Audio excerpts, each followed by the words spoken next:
Hey Facebook Live, we're going to try this again because Facebook technology for some reason screened my post from yesterday and took it off thinking that I'm trying to purposely increase the number of likes or something, or that I'm impersonating a website, which it's my website, so I'm not impersonating anything. Anyway, I'm just making awareness or increasing awareness of the event that's happening with the Perseid Meteor Shower this weekend.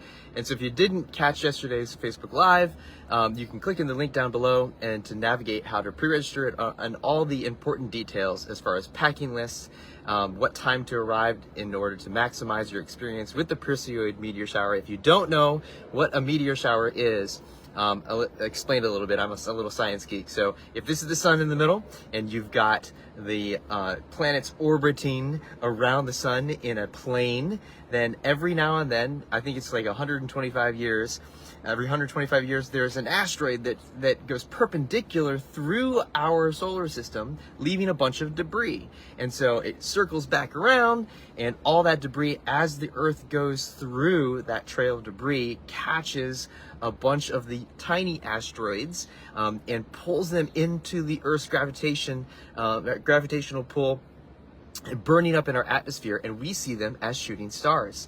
And so the shooting stars are actually happening right now, but it's daylight, so you can't really see them. And it's actually over the course of an entire month. However, it peaks this weekend on August 10th and 11th. So we've put together an event where we can come down to the John Glenn Astronomy Park, the darkest spot in Ohio, where the Bortle rating is a 2 rather than an 8 out here in Dublin, Ohio. And so you can see this pretty much anywhere in the state of Ohio and then some. But most meteor showers, you can only see about 2 to 25 meteors an hour. This one, sometimes up to 200 meteors an hour. So pretty cool opportunity to see this. If you're not able to join us on Saturday, then I would encourage you to find a dark spot, drive away from the city lights. You can look up light pollution map on Google, and it'll tell you where the best places are to go, and it'll give you a map of where you live and what the Bortle rating is. I'll put in the comments what the Bortle ratings are and what they look like, so you can decide where you want to go watch this. But if you want to join us, there's an important packing list on the link. It tells you red light only, because if you have any other type of light, let's say the light on your phone, you get kicked out because it disrupts all of your and everyone else's night vision. So want to make sure that you pay attention to that packing list. My number is down in the caption as well, so please RSVP to me, because we are meeting at 6 o'clock, actually between 5 and 6, so we can secure a good parking spot. It does say on the website, usually you try to reserve a spot so they can estimate how many people are there, but the overflow parking is down the street. So we might have to go up the hill if you're not there before 6 o'clock. We're going to do a 2-hour hike. All of our events are all family friendly. They're super fun. They're around fitness, and most of them are free or discounted rate. So this one fits all of those. You can bring your kids, you can bring your husbands and wives and friends and all that kind of stuff.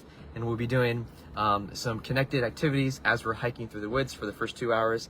Bring a packed lunch as well, or dinner, and expect to stay late, because those meteors are more visible and dark. Dark means 2 hours after the sun sets, which is at 8:30. So we'll have a professional astronomer there that is going to walk us through using the giant telescopes that are the size of cars. All this is for free, folks, so just come on down. And just dozens and dozens of telescopes. They actually take the rooftop off, and then you can view all the galaxies and nebulas and supernovas and exploding stars. Hopefully we will see a couple of these shooting stars explode out of midair. That's a very rare sight, but it's happened before. If we get there and we have a good spot on the John Glenn Astronomy Park down in Hocking Hills, you might even be able to see some Starlink. Last time I was down there, I also took a bunch of pictures, did the test run on this. It does get pretty cold. I know it says 80 degrees during the day, but as we hike through the woods during those first 2 hours between 6 and 8 p.m., then you will be able to keep cool underneath the tree-covered path. So plan on 70 degrees on the path, and then it'll drop all the way down, possibly into the 50s as we stay out. So I'm starting to sound like a meteorologist. So make sure you have a sleeping pad that you can put your sleeping bag on top, and yes, you probably will need some sort of blanket, because it will drop down. So sunset is at 8:30, which means your dark doesn't really start until about 10:30.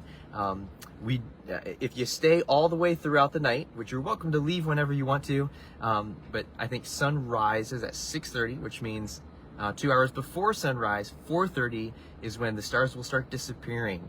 But I'm gonna put a picture down below that shows you what I saw through my own iPhone. That's all I did was take a point and shoot. Didn't do any editing or anything, point and shoot, and you can see all the stars, they just pop.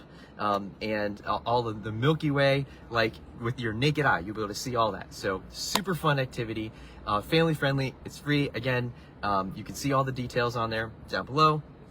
I am not posting this to increase the number of likes or to impersonate anyone else other than me. So hopefully Facebook technology doesn't flag this again.